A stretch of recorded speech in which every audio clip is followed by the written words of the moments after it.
Universe நேயர்களுக்கு வணக்கம் தோழர்களே.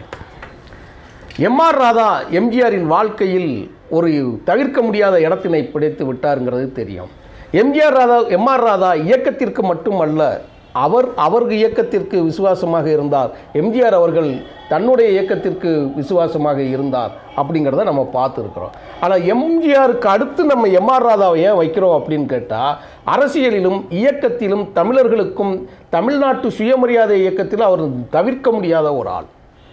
சுயமரியாதை மட்டுமல்ல, பகுத்தறிவு கொள்கையில் தவிர்க்க முடியாத ஆள். தந்தை பெரியாருடன் கடைசி வரை சாகும் வரை கூட இருந்ததுனால எம்ஜிஆர் அண்ணாவோடு பயணித்தார், எம்ஆர் ராதா தந்தை பெரியாரோடு பயணித்தார். ரெண்டு பேரையும் தவிர்க்கவே முடியாது. அதனால் எம்ஆர் ராதா என்கின்ற ஒரு வண்டி ஓடுகிற பொழுது எம்ஜிஆர் என்கின்ற ஒரு வண்டியும் இணைந்தே ஓடும். அது ரயில் தண்டவாளத்தை போல. ரெண்டு பேரையும் பிரிக்க முடியாது.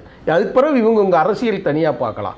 ஆனால் அதனால தான் எம்ஆர் ராதாவுக்கு ஒரு இன்ட்ரடக்ஷன் சொல்லிவிட்டு நம்ம இதை என்ன சொல்கிறோன்னா, எம்ஆர் ராதா எவ்வளவு பெரிய ஆளுங்கிறத பற்றியெல்லாம் நினைக்கவே மாட்டாருங்கிறது தான் இந்த காணொலி. இந்த செய்திகள் நீங்கள் பல செய்திகளில் நீங்கள் கேள்விப்பட்டிருக்கலாம். இந்த செய்தி குறிப்பாக யாரிடம் நீங்கள் கேட்டிருக்க மாட்டீங்க. என்ன தெரியுமா? ஜனாதிபதி டாக்டர் ராதாகிருஷ்ணன் அவர்களுக்கே தன்னுடைய காரை தர மறுத்தார் என்பதை நீங்கள் யோசித்து பார்க்க முடியுமா? இந்தியாவின் முதல் குடிமகன் ஜனாதிபதி சென்னை வருகிறார். ஒரு தமிழர். ஆசிரியர்களுக்கான முக்கியத்துவம் கொடுத்து அவருடைய பெயரில் தான் ஆசிரியர் தினம் லீவே விடுதாங்க இந்தியா முழுவதும். ஒப்பற்ற ஒரு தலைவராக இருக்கக்கூடிய அந்த ஜனாதிபதி சென்னைக்கு இறங்குகிற பொழுது ஒரு நல்ல காரில் கூட்டிகிட்டு போகணுங்கிறதுக்காக அப்போ புதுசாக வாங்கப்பட்ட கார் பிளைமவுத், அப்படி ஒரு புதுசு வெளிநாட்டு கார், ஜெர்மன் கார் இறங்கின உடனே அந்த கார் யார்கிட்ட இருக்குன்னு கேட்டு எம்ஆர் ராதாட்ட இருக்குன்னு சொல்லி எம்ஆர் ராதாட்ட போகிறாங்க. யார் போகிறது தெரியுமா? ஐஏஎஸ் அதிகாரிகள், ஒன்றிய மத்திய அரசின் அதிகாரிகள் அத்தனை பேரும் போய் எம்ஆர் ராதா கிட்ட இந்த கார் இருக்குன்னு எம்ஆர் ராதா வீட்டில் போய் நின்று கதவை தட்டுறாங்க. என்னப்பாங்கிறார். ஐயா, இந்த மாதிரி ஜனாதிபதி வருகிறார். சொல்லுங்கள். யார்? முதல் குடிமகன். ரைட்டு, என்ன வேணும் உங்களுக்கு?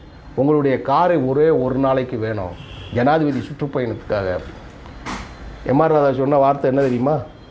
இதை யாரும் நம்பியிருக்க மாட்டீங்க, அதனால தான் நான் வழக்கம் போல் காட்டுகிறேன், பக்கங்களை காட்டுகிறேன். எம்ஆர் ராதா சொன்ன காரு, அந்த காரை வாங்கிறதுக்கு உங்ககிட்ட காசு இல்லையா? நான் இந்த ராதா கூட அந்த வண்டியில் ஏற மாட்டான். இந்தியாவின் குடியரசுத் தலைவர் அவர் இந்த காரில் ஏறலாமா? இந்த ராதாவே வண்டியில் ஏறாத வண்டியில் ஜனாதிபதி ஏறுறதுக்கு தகுதி இல்லாத கார், கெட் அவுட்னர். ஆண்மை, துணிச்சல் அப்படின்னு சொல்லுவோம் இல்லையா, வீரம் அப்படின்னு சொல்லுவோம் இல்லையா, அது எம்ஆர் ராதாவுக்கு மட்டும்தான் இருக்கும்.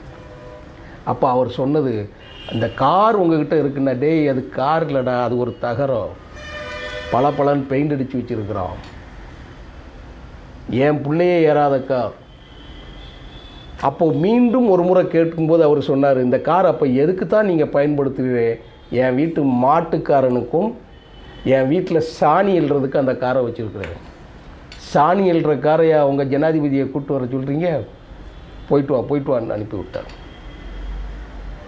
நீங்கள் எங்கேயாவது கேட்டிருக்க முடியுமா? இப்படி சொல்கிறதுக்கு ஒரு துணிச்சல் இருக்க முடியுமா?